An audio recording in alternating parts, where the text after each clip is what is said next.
This poem is called Ars Poetica by Czesław Molis.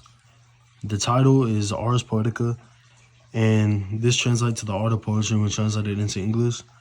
And the art of has a positive connotation that creates a cheerfulness throughout the poem, as like you can tell. And because of the word art normally has a positive connotation, by adding art into the name, one can assume that poetry will be referred to in a positive context. So the actual poem is, I have always aspired to a more spacious form that would be free from the claims of poetry or prose, and would let us understand each other without exposing the author or the reader to sublime agonies. In the very essence of poetry, there is something indecent. A thing is brought forth which we did not know that we had in us. So we blink our eyes as if a tiger had sprung out and we stood in the light lashing his tail. That's why poetry is rightly said to be dictated by a dominion, though it's an exaggeration to maintain that he must be an angel. It's hard to guess where that pride of the poet comes from, when so often they're put to shame by the disclosure of their frailty. What reasonable man would like to be in the city of demons, who behave as if they were at home speaking many tongues, and who, not satisfied with stilling his lips or hand, work at changing his destiny for them. It's true that what is morbid is highly valued today, and so you may think that I am only joking, or that I've devised just one or more means of praising art with help of irony. There was a time when only wise books were read, helping us to bear our pain and misery. This, after all, is not quite the same as leafing through 1,000 works fresh from psychiatric clinics. And yet, the world is different from what it seems to be, and we are other than how we see ourselves and our ravings. People therefore preserve silent integrity, this earning the respect of their relatives and neighbors. The purpose of poetry is to remind us how difficult it is to remain just one person, for our house is open and there are no keys in the doors, and invisible guests come and go at will.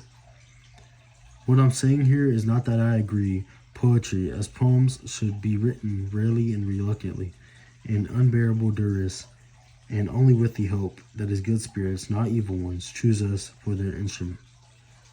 So the paraphrase of this is, I have always wished for a better way to express myself that does not follow the rules of poetry and writing, and that would help us understand one another without risking the sadness of the writer or the reader. When reading poetry, things never before thought of are shown. Readers are shown new, unknown things about themselves, and we flinch as if a tiger were to jump towards our faces while we stand and the tiger uses his tail as intimidation. Because of its power, poetry is thought to come from a divine force, while saying that it comes from an angel is a reach. It is hard to understand why poets are often so proud when they still show their many weaknesses. What normal person would want to be controlled by the devil, speaking comfortably in many variations and still not happy with the total control of the person and changing the person's life for its own convenience? Demonic topics continue to be valued by the readers, even if you think the things that I say are not true, or that I've made another way to praise the art of through the use of irony. There was a point of time when only smartly written books were read, helping us cope with the pain and grief that we go through. This is very different than going through thousands of papers from a mental health hospital. The world is not what we think it is, and we are not even what we think we are when in distress. People continue to remain quiet because of this, earning respect from those around them. Poetry serves as a reminder that it is difficult to be ourselves. Because of our open doors without locks, anyone can enter and exit without us being able to do anything. The things that I have said are not truly poetry, because poems should be rare and specially written, under an extreme amount of fear, with only the hope of good, never bad, to influence our lives. Now to the connotation. Here, in stanza 1, the author is seen wanting to express his feelings in a way that readers can understand without having to worry about breaking the rules of poetry. He then states that he wants the reader to truly understand the things that he tells them without the reader facing any pain or grievance. Czesław then mentions that poetry will show the readers many things that they have never thought about. Personification is then used to show the new traits brought forth by poetry, helping the reader to see things about themselves never before seen. A simile is then used to show the way that us people are usually surprised by the things that poetry shows us. The same way that we would be surprised by a tiger jumping out at us, but as approached by a tiger, nothing can be done to escape. Because of the way that poetry opens new views for many people, some exaggerate that poetry has been sent by heavenly beings in order to show us readers the true things in life. Poets often open up to the readers in their poems by going deep into their feelings, life stories, and various forms of showing us what they've been through. This is odd because poets are also very often prideful people.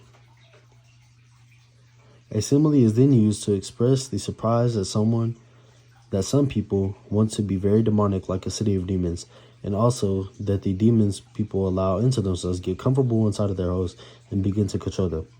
Personification is then used to show that the demons are described as stealing the lips and the hands of people, which really means that the demon can control the words and the actions of the people that they are inside. It is then asked to the reader why a person would be okay with demons controlling them, when it will end up being the devil changing the person's life in order to help itself. The author then mentions that many things are viewed as evil or morbid, and that those things are the same ones valued by many people.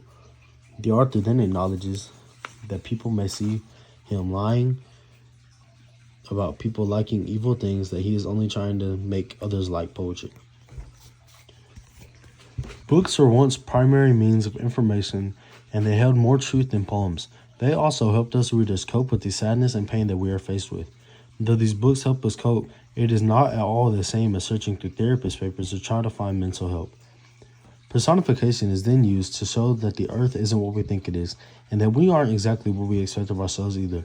Because of this, people try to stay quiet and not judge others, which brings much respect upon other people for being understanding with others. Poetry is here to show us that no matter what or who we try to be, it is difficult to always remain the same, and the human body is referred to as an open house or no doors and locks. This represents the vulnerability that the soul of the person has. Personification then goes to describe invisible guests entering and exiting, showing the personality of a person continuously changing depending on the various outside factors.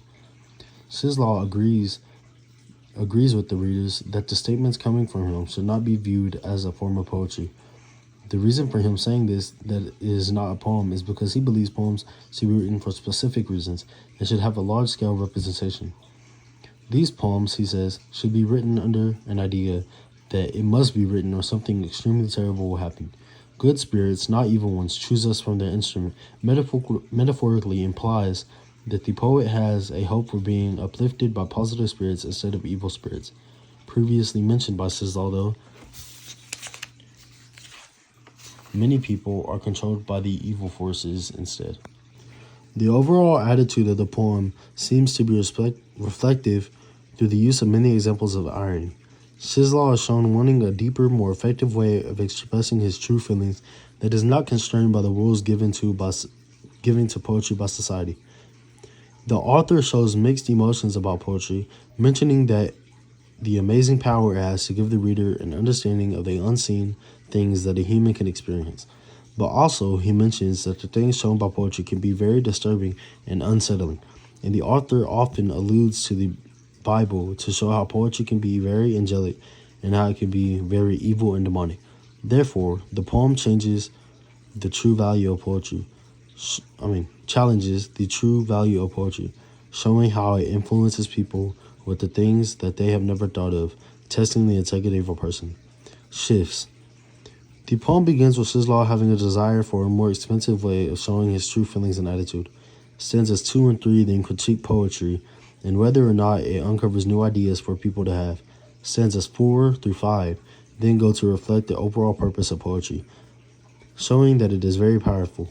It still continues to critique the pride and that poets often show, even though they reveal their weaknesses through poetry. The poem then shifts again, switching to the idea that society is fascinated with the demonic and morbid ideas.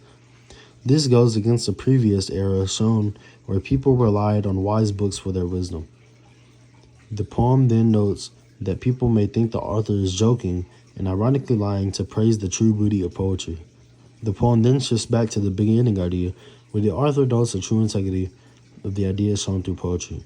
This highlights the idea that it is difficult to remain yourself because of the influence of poetry. Title.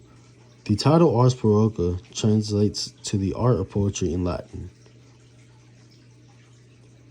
In the context of the poem, it can be seen that the poem represents the purposes, but also the challenges of poetry. The hidden truths of the poetry are shown along with the impact they have on the readers and how they change the minds of the audience. The author also dives into the creative process along with the cultural impact of poetry. The themes. The poem by Czesław dives into the theme of poetry and the art of it. Throughout the poem, poetry is questioned based on the purpose, power, and effectiveness of getting the overall message through to the audience and the author. The strength of the audience and the author is questioned based on the integrity they have to keep their identity after facing the many pressures of poetry.